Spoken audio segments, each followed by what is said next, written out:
दोस्तों ये हमारे इतिहास की दूसरी वीडियो है। इससे पहले हमने एक अपलोड की हुई है जिसमें जो इतिहास में जिन वंशों ने शासन किया है उनके शासकों के बारे में बताया, उन्होंने कैसे कैसे शासन किया। तो वो हमने पहली वीडियो में पढ़ा। इस वाली वीडियो में हम प्रागैतिहासिक काल इसके बारे में सिंधु घाटी सभ्यता और वैदिक सभ्यता के बारे में पढ़ेंगे। तो पहली वीडियो में हमने ये सब कुछ पढ़ लिया था। इसमें हमने देखा था कि कौन से वंश ने शासन किया, जैसे मगध, मौर्य, ब्राह्मण, गुप्त, गुप्तोत्तर। फिर उसके बाद ये गुप्त वंश का विघटन होने के बाद इन राज्यों में बढ़ गया। पुष्यभूति वर्धन में जो इन्होंने इस सारे वंशों का एकीकरण हो गया। फिर उसके बाद हर्षवर्धन की मृत्यु हो गई। पुष्यभूति वर्धन का शासक था हर्षवर्धन। उसके बाद इन सब में ये बढ़ गया। फिर सल्तनत काल में इनका एकीकरण हुआ। सल्तनत काल के विघटन के बाद ये राज्य बने। इनका मुगल काल में एकीकरण हुआ। मुगल काल का औरंगजेब जो शासक था उसकी मृत्यु के बाद फिर से ये अलग अलग राज्यों में बट गया। उन सबको अंग्रेजों ने युद्ध के माध्यम से या संधि के माध्यम से अपने राज्य में मिला लिया। तो ये था हमारा इतिहास। तो इसमें आज हम दूसरी वीडियो में प्राचीन इतिहास के बारे में पढ़ेंगे। सबसे पहले देखते हैं प्राचीन भारतीय इतिहास के स्रोत। तो ये हमारी दूसरी वीडियो है जिसमें हम प्राचीन भारत के बारे में पढ़ेंगे। इससे पहले हमने पहली वीडियो में पूरे इतिहास के बारे में जाना कि इतिहास में क्या क्या है। तो इसमें हम जानकारी लेते हैं कि प्राचीन भारत में जो स्रोत हैं, कि प्राचीन भारत की हमें जानकारी किन किन स्रोतों से प्राप्त होती है। तो उसमें सबसे पहले पुरातात्विक और दूसरा है साहित्यिक स्रोत। पुरातात्विक में जो अभिलेख, स्मारक भवन, सिक्के, मूर्तियाँ, चित्रकला, मुहरे, इनके माध्यम से जो हमें जानकारी प्राप्त होती है तो वो पुरातात्विक स्रोत हुए। साहित्यिक स्रोत जो हैं उनके बारे में हम देख लेते हैं। उसमें जो है भारतीय साहित्य और विदेशी यात्री जो समय समय पर भारत आए हैं उन्होंने भी अपनी पुस्तकें लिखी हैं, उनसे भी हमें जानकारी प्राप्त होती है। तो वो देख लेते हैं। भारतीय साहित्य में सबसे पहले धार्मिक साहित्य जो है उसमें जैन धर्म, बौद्ध धर्म और ब्राह्मण साहित्य, तो ये थे।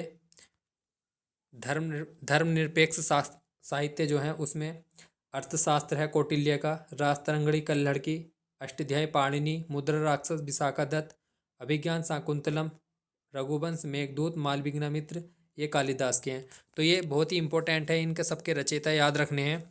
ये कुछ संगम साहित्य हैं। शिल्पा के दिगम, मणि मैखले, जीवक चिंतामणि। तो ये धर्मनिरपेक्ष हो गए, ये संगम साहित्य। जैन धर्म के ये हैं परिशिष्ट बर्वन, भद्रबाहु चरित्र, भगवती सूत्र, कल्प सूत्र। बौद्ध साहित्य में सुत पिटक, विनय पिटक, अभिधम पिटक, मिलिंद पंदो, बुद्धचरित, दिव्यावदान। तो ये मतलब जो साहित्य हैं इनसे हमें प्राचीन इतिहास के बारे में जानकारी मिलते हैं। बात करें अब ब्राह्मण साहित्य की। ब्राह्मण साहित्य में बहुत हुए, जैसे वेद हुए। सबसे प्राचीन ग्रंथ है वेद। वेद 4 प्रकार के होते हैं: ऋग्वेद, यजुर्वेद, सामवेद। वेदांग जो हैं जो वेदों को समझने में हमारी मदद करते हैं, वेदांग हो गए। शिक्षा, कल्प, व्याकरण, निरुक्त, छंद, ज्योतिष। फिर आता है आरण्यक। ये तैत्तिरीय, मैत्रायणी, ऐतरेय 3 प्रकार के हो गए। उपनिषद, छांदोग्य, कंठ, बृहदारण्यक, उपवेद हो गए ये। तो ये सारे साहित्य थे, इनको देख लेना। इसके बाद हम बात करते हैं विदेशी साहित्य। विदेशी यात्री जो हमारे समय समय पर भारत आए।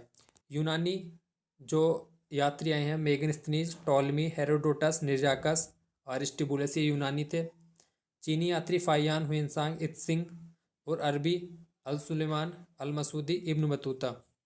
तो ये यात्रियों से हमें जानकारी प्राप्त हुई। तो ये एक प्राचीन इतिहास जानने के स्रोत थे। अब आगे देखते हैं। अभिलेख में अगर हम बात करें तो सबसे प्राचीन अभिलेख जो है वो हमें मध्य एशिया के बोगाचकोई से मिला है। और भारत में सबसे प्राचीन अभिलेख हमें अशोक के प्राप्त हुए हैं। अभिलेखों का अध्ययन करना एपिग्राफी कहलाता है और सिक्कों का अध्ययन करना न्यूमिस्मेटिक्स कहलाता है। अब कुछ अभिलेख देख लेते हैं कि किसके हैं और किस चीज़ से संबंधित है। तो हाथी गुम्फा अभिलेख जो कलिंग नरेश खारवेल का है, कलिंग नरेश खारवेल की घटनाएं को क्रमबद्ध बताता है। तो इन्हीं से हमें जानकारी प्राप्त होती है। जूनागढ़ अभिलेख जो है, जैसे गिरनार अभिलेख रुद्रदामन का है, रुद्रदामन की विजय के बारे में इसमें बताया गया है। नासिक अभिलेख गौतमी बल्लभ श्री का है। सातवाहन कालीन घटनाओं का वर्णन गौतमी पुत्र सातकर्णी से, जो गौतमी बल्लभ श्री हैं, गौतमी पुत्र सातकर्णी से, ये इनकी माता थी गौतमी बल्लभ श्री। प्रयाग स्तंभ लेख समुद्रगुप्त का है, इसकी विजय व नीतियों का पूरा विवरण है। ऐहोल अभिलेख पुलकेशिन द्वितीय का, हर्ष और पुलकेशिन द्वितीय का मध्य युद्ध हुआ जिसमें पुलकेशिन द्वितीय विजयी रहा था। भीतरी स्तंभ लेख स्कंदगुप्त का है, इसके जीवन के अनेक महत्वपूर्ण घटनाएं। मंदसौर मालवा नरेश यशोवर्मन, इसमें सैनिक उपलब्धियों का वर्णन है, तो ये भी बहुत इंपॉर्टेंट है, पूछे जाते हैं। अब बात करें शैली। शैली 3 प्रकार की होती है, नागर, द्रविड़, बेसर। नागर शैली उत्तर भारत की है, द्रविड़ शैली दक्षिण भारत की, और बेसर शैली है मध्य भारत जिसमें नागर और द्रविड़ के तत्व पाए जाते हैं। नागर शैली में जो चतुष्कोणीय होते हैं मंदिर, शिखरों में खड़ी रेखा होती है, जैसे लिंगराज मंदिर, सूर्य मंदिर कोणार्क का, जगन्नाथ मंदिर, कंदरिया महादेव, तिलवाड़ा का जैन मंदिर, ये नागर शैली से बने हुए हैं।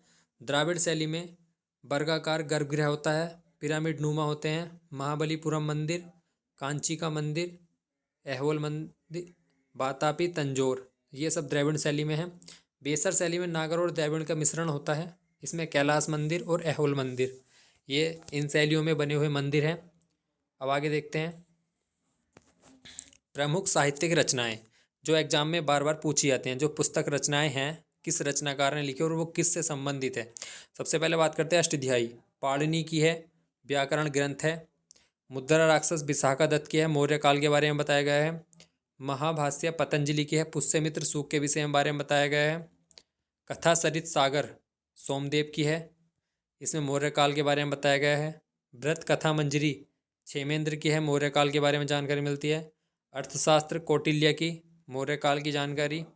नीतिसार कामंदक की है, गुप्तकालीन राजतंत्र की जानकारी। मालविघ्न मित्र कालिदास सूग वंश की जानकारी मिलती है। मृच्छकटिकम शूद्रक की है, गुप्तकालीन समाज। हर्षचरित बाणभट्ट की है, हर्ष की उपलब्धियों के बारे में बताया गया है इसमें। रामचरित संध्याकर नंदी की है, बंगाल शासक रामपाल की जीवन कथा इसमें है। पृथ्वीराज रासो चंद्रबरदाई की है, पृथ्वीराज चौहान की उपलब्धि के बारे में इसमें बताया गया है। राजतरंगिणी जो है कल्लड़ की है, कश्मीर के राजवंशों का क्रमबद्ध जानकारी जो हमें राजतरंगिणी से मिलती है। और गढ़वाल पर जो ललितादित्य ने आक्रमण किया था उसकी जानकारी भी हमें राजतरंगिणी से मिलती है। ये बहुत इंपॉर्टेंट सारी पुस्तकें हैं, बहुत ही एग्जाम में आती हैं, इनके बारे में देख लेना अच्छे से। अब साहित्य में अगर हम आगे बात करें तो हैं वेद। वेद जो है 4 प्रकार होते हैं, ऋग्वेद, यजुर्वेद, सामवेद, अर्थवेद। तो ऋग्वेद में सबसे प्राचीन वेद है ऋग्वेद, इसमें 10 मंडल, 1028 सूक्ति, 1058 ऋचाएँ, और जो ऋग्वेद को पढ़ने वाले ऋषि होते हैं उनको हुरोत कहा जाता है। तीसरे मंडल में सूर्य देवता सावित्री को समर्पित गायत्री मंत्र है। 9वें मंडल में सोम यूनेस्को द्वारा विश्व मानव धरोहर साहित्य में शामिल किया गया है इसको। यजुर्वेद जो है दूसरा वेद है, यज्ञ नियम विधाओं का संकलन है इसमें। यह इम्पोर्टेंट इसलिए है कि पद्य और गद्य दोनों में इसकी रचना हुई है, इसलिए इम्पोर्टेंट है। मंत्रों का उच्चारण करने वाला अर्धव्यू कहलाता है। अब तीसरा वेद है जो सामवेद। सामवेद संगीत का जनक इसे कहा जाता है, मंत्रों को गाने वाला उद्गाता कहलाता है। अब आगे बात करें अर्थवेद। अर्थवेद सबसे नया वेद है। अर्थवेद का उपनिषद मुंडकोपनिषद है। मुंडकोपनिषद से भारत का आदर्श वाक्य जो सत्यमेव जयते है वो मुंडकोपनिषद से लिया गया है, ये बहुत इंपॉर्टेंट है। और प्रजापति की 2 पुत्री थी, सभा और समिति। 4 वेदों को संहिता कहा जाता है। अब बात करें हमारे 2 ग्रंथ हैं रामायण और महाभारत। तो रामायण की रचना महर्षि वाल्मीकि ने और महाभारत की वेद व्यास ने। पुराण जो हैं 18 होते हैं, संकलनकर्ता लोमहर्ष, सबसे प्राचीन मत्स्य पुराण है। अब यूनानी और रोम जो लेखक हैं उनके बारे में देखते हैं। टेसियस ईरान का राजवैद्य था। हेरोडोटस इतिहास का पिता था। हिस्टोरी का रचना भारत फारस संबंध। निर्जाकस ओनेसिक्टस सिकंदर के साथ आए थे, ये तीनों लेखक सिकंदर के साथ, मतलब तीनों विदेशी यात्री सिकंदर के साथ आए थे।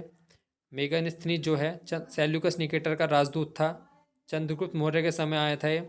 इसकी पुस्तक इंडिका पुस्तक थी, इसमें मौर्य साम्राज्य का वर्णन मिलता है। डाइमेकस जो है वो बिंदुसार के समय आया था। डायोनिसियस भी बिंदुसार के समय आया था। पिलनी नेचुरल हिस्ट्री नामक पुस्तक लिखी है। तो ये जो सारे विदेशी यात्री हैं किसके समय आए, कौन सी इन्होंने रचना की, ये सारे एग्जाम में पूछे जाते हैं, बहुत ही इंपॉर्टेंट है, सबको याद रखना है इनको। तो हमने पहले यूनानी और रोम के लेखक पढ़ लिया। अब बात करते हैं चीनी यात्री। चीनी यात्री जो है फाहियान चंद्रगुप्त द्वितीय के समय भारत आया था। भारतीय समाज संस्कृति पर उसने प्रकाश डाला। हुएन जो है वो हर्षवर्धन के समय आया था। इसने सीयू की नाम से एक रचना की, अपना यात्रा वृत्तांत लिखा। इत्सिंग जो है 7वीं सदी के अंत में आया था। इसने नालंदा विक्रमशिला विश्वविद्यालय के बारे में लिखा। अब बात करते हैं अरबी लेखक। अरबी लेखक जो थे वो अलबरूनी महमूद गजनवी के साथ भारत आया था। तहकीक ए हिंद और किताबुल हिंद इसने रचनाएं की हैं। इब्न बतूता जो है वो मोहम्मद बिन तुगलक के समय आया था। इसका यात्रा वृत्तांत रेहला है। मोहम्मद बिन तुगलक ने इस अपने काजी के पद पे नियुक्त किया था, फिर इसको चीन भेजा गया, चीन से ये फिर अपने देश चला गया। मोरक्को से आया था ये, वहाँ पे जाके उसने रेहला की रचना की और जितना सारा मोहम्मद बिन तुगलक के समय साम्राज्य में क्या क्या हुआ उसके बारे में इसने अपने यात्रा वृत्तांत रेहला में बताया। अब बात करते हैं प्राचीन भारतीय इतिहास का विकास। प्रागैतिहासिक काल, इसका कोई लिखित साक्ष्य नहीं है। इसका लिखित साक्ष्य उपलब्ध है लेकिन पढ़े नहीं जा सके। ऐतिहासिक काल में जो है साक्ष्य भी उपलब्ध है और पढ़े भी जा सके हैं। प्रागैतिहासिक काल को पुरापाषाण काल, मध्य पाषाण काल और नवपाषाण काल में विभक्त किया गया है। पुरापाषाण काल को निम्न पुरापाषाण काल, मध्य पुरापाषाण काल, उच्च पुरापाषाण काल में विभक्त किया है। आगे देखते हैं। सर्वप्रथम पालतू बनाया गया कुत्ता था। सर्वप्रथम धातु जो थी कुल तांबा। सर्वप्रथम औजार जो थी वो कुल्हाड़ी था। ये थोड़ा डैश लगा के इस तरफ में कर लेना क्रॉस। प्राचीन फसल जो थी वो गेहूं जो थी। प्रथम अनाज चावल था। प्राचीन नगर मोहनजोदड़ो था। बात करते हैं पुरापाषाण कालीन औजारों की खोज किसने की? 1863 में रॉबर्ट ब्रूस फुट ने। भारत में पाए जाने वाला एकमात्र मानव भाव कपि था श्वेतंभ्रू गीवन। भारत में मनुष्य संबंधी प्रमाण कहाँ पे प्राप्त हुए हैं? मनुष्य संबंधी इंपॉर्टेंट है, नर्मदा घाटी में। चावल के प्राचीनतम साक्ष्य जो है वो कोल्डी हवा में प्राप्त हुए हैं। चावल के प्राचीनतम साक्ष्य कोल्डी हवा से प्राप्त हुए हैं और कृषि का प्रथम उदाहरण मेहरगढ़ से प्राप्त हुआ है। अब बात करते हैं पुरापाषाण काल में आग की खोज हुई। निम्न पुरापाषाण काल को सोहन संस्कृति कहा जाता है। मध्य पुरापाषाण काल को फलक संस्कृति कहा जाता है। मध्य पाषाण काल में ही माइक्रोलिथिक औजार की खोज हुई थी, ये इंपॉर्टेंट एग्जाम में आया है। नवपाषाण काल में पहिए का आविष्कार, स्थायी निवास और कृषि का आविष्कार, ये तीनों चीज़ें नवपाषाण काल में हुई है। ताम्रपाषाण कालीन संस्कृति में तांबे के उत्पत्ति मतलब तांबे की खोज हुई थी, इसलिए ताम्रपाषाण कालीन संस्कृति कहते हैं। 5000 ईस्वी पूर्व थी, तो इसे ताम्रपाषाण कालीन संस्कृति है। अब आगे देखते हैं। अब बात करते हैं सिंधु घाटी सभ्यता। सिंधु घाटी सभ्यता जो है वो कांस्य युगीन सभ्यता थी। इसमें लोहे की खोज नहीं हुई थी, कांस्य की खोज हुई थी, तो इसे कांस्य युगीन सभ्यता कहते हैं। इसका क्षेत्रफल 13 लाख वर्ग किलोमीटर था। सर्वप्रथम खोज इसकी चार्ल्स मैसन ने की। पद्धति रेडियो कार्बन C14 पद्धति के अनुसार इसकी खोज हुई। कितने मतलब इसका काल कब से कब तक था? 2500 से 1750। खोज इसके सर जॉन मार्शल के दिशा निर्देश पर दयाराम साहनी ने सिंधु घाटी सभ्यता खोज की। राखालदास बनर्जी ने मोहनजोदड़ो की खोज की। इन्हें जुड़वा राजधानी भी कहा जाता है। इसकी भौगोलिक राजधानी भौगोलिक देखें तो इधर उत्तर में मांडा जम्मू कश्मीर, इधर सुतकोडोर बलूचिस्तान, इधर आलमगीरपुर उत्तर प्रदेश, इधर Daimabad Maharashtra. South east north west, तो ये इसका भौगोलिक था। सबसे बड़ी इमारत जो है वो अन्नागार थी। मोहनजोदड़ो नहीं है, सबसे बड़ी इमारत अन्नागार है। ईंटों का अनुपात 4:2:1 का होता था। अब कुछ स्थल के बारे में बात कर लेते हैं। स्थल इसका हड़प्पा, दयाराम साहनी ने इसकी खोज की, रावी नदी के तट पर है। इसमें स्त्री के गर्भ से निकला हुआ पौधा प्राप्त हुआ है और स्टुअर्ट पिगनट ने इसे अर्ध औद्योगिक नगर कहा है। बात करते हैं मोहनजोदड़ो। मोहनजोदड़ो की खोज राखालदास बनर्जी ने की है। सिंधु नदी के तट पर है। इसे मृतकों का टीला कहा जाता है। व्रत स्नानघर यहाँ पाया जाता है। जबकि सबसे बड़ी इमारत जो है वो अन्नागार है, लेकिन व्रत स्नानघर कहाँ पे है? वो मोहनजोदड़ो में है। कांसे की एक नर्तकी की मूर्ति प्राप्त हुई है। सूती कपड़ा, गीली मिट्टी के दिए, हाथी का कपाल खंड, मिट्टी की तराजू यहाँ पे प्राप्त हुई हैं। अब बात करते हैं चंदूहड़ो। इसकी खोज की है अर्नेस्ट मैके ने। सिंधु नदी के तट पर है। बकराकार ईंटें, कंघा, लिपस्टिक, 4 पहियों वाली गाड़ी वो चंदूहड़ो से प्राप्त हुई है। आगे बात करते हैं लोथल। लोथल की खोज SR राव ने भोगवा नदी के तट पर है। प्रमुख बंदरगाह है, मतलब ये सिंधु घाटी सभ्यता का एक प्रमुख बंदरगाह है। तांबे का कुत्ता बाजरे का साक्ष्य और धान की भुस्सी का साक्ष्य जो है लोथल से प्राप्त हुआ है। पनाबली आर.एस. बिष्ट ने सरस्वती नदी के तट पर है। हल की आकृति और मिट्टी के खिलौने कहाँ से मिले हैं? बनावली से। अब बात करते हैं कालीबंगा। कालीबंगा की खोज बीवी लाल बी के थापर ने घग्गर नदी के तट पर है। जुते हुए खेत का साक्ष्य इंपॉर्टेंट है। कांच व मिट्टी की चूड़ियाँ, बेलनाकार मोहले, कच्ची मिट्टी से बना भवन, ये सब कालीबंगा से प्राप्त हुए हैं। Dholavira JP Joshi R S. बिष्ट 3 भागों में विभाजित है। दुर्ग भाग, मध्यम नगर, निचला नगर। एकमात्र स्टेडियम है। उन्नत जल प्रणाली, ये इंपॉर्टेंट है। उन्नत जल प्रणाली धोलावीरा से प्राप्त हुई है। कोट दीजी जो है फजल अहमद कहाँ? सिंधु नदी के तट पर। रंगपुर एस.आर. राव ने खोज की इसकी भादर नदी के तट पर। रोपण यक्षदत्त शर्मा ने खोज की सतलज नदी के तट पर। आलमगीरपुर यक्षदत्त शर्मा ने खोज की हिंडा नदी के तट पर। बात करते हैं नगरों व घरों के विन्यास में पद्धति। सिंधु घाटी सभ्यता में नगरों व घरों के विन्यास में ग्रिड पद्धति का प्रयोग किया जाता था।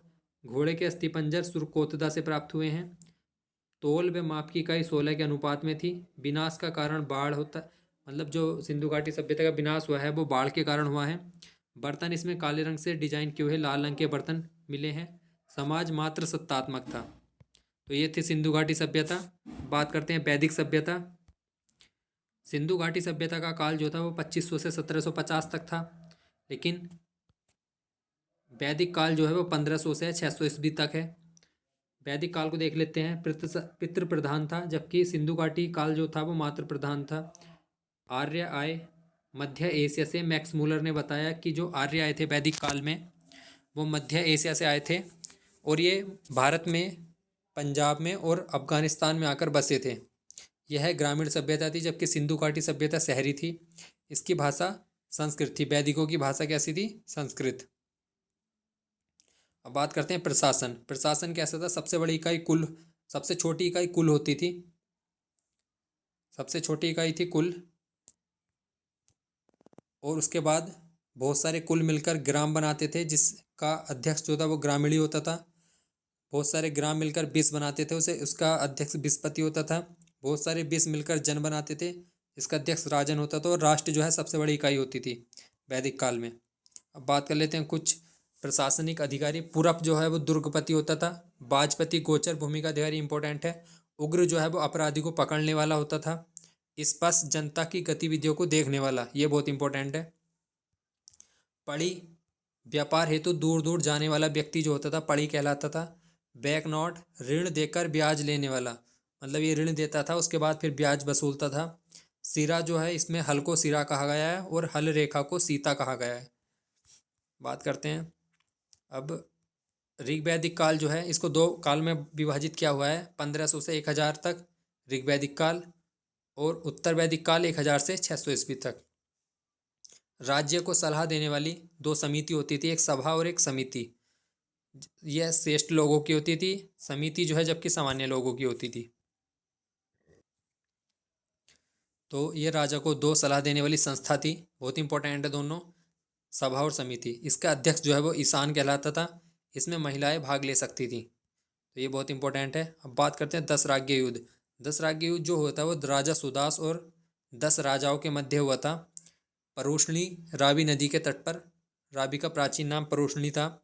इसमें राजा सुदास विजय हुआ था। उल्लेख इसका ऋग्वेद के 7वें मंडल में है। सारे इंपॉर्टेंट फैक्ट हैं, सबको अच्छे से देखना।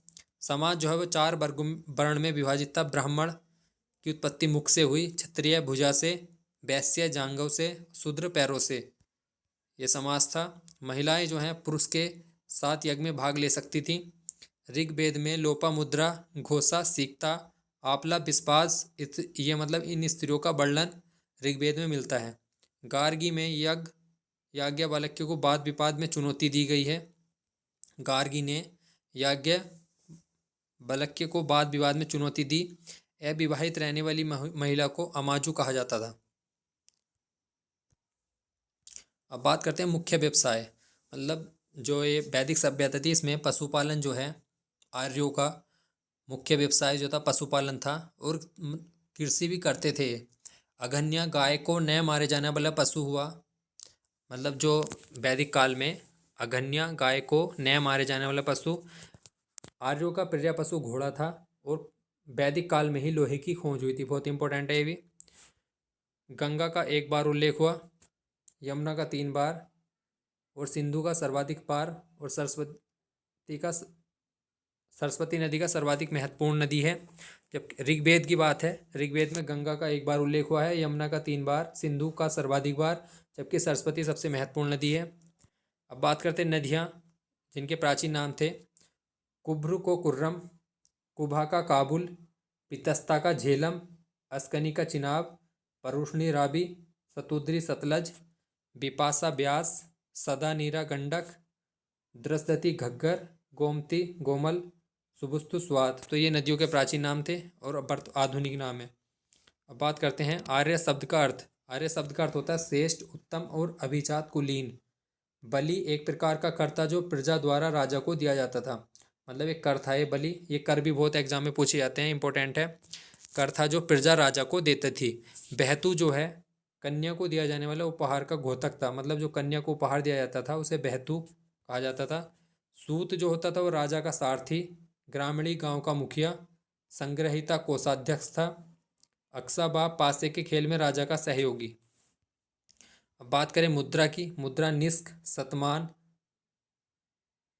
बाढ़, कृष्ण, रतिका। तो ये सारी मुद्राएं थी जो वैदिक काल में थी। लेकिन जो मतलब व्यापार होता था वो वस्तु विनिमय प्रणाली थी अभी तक। अब बात करते हैं दर्शन और उनके प्रवर्तक।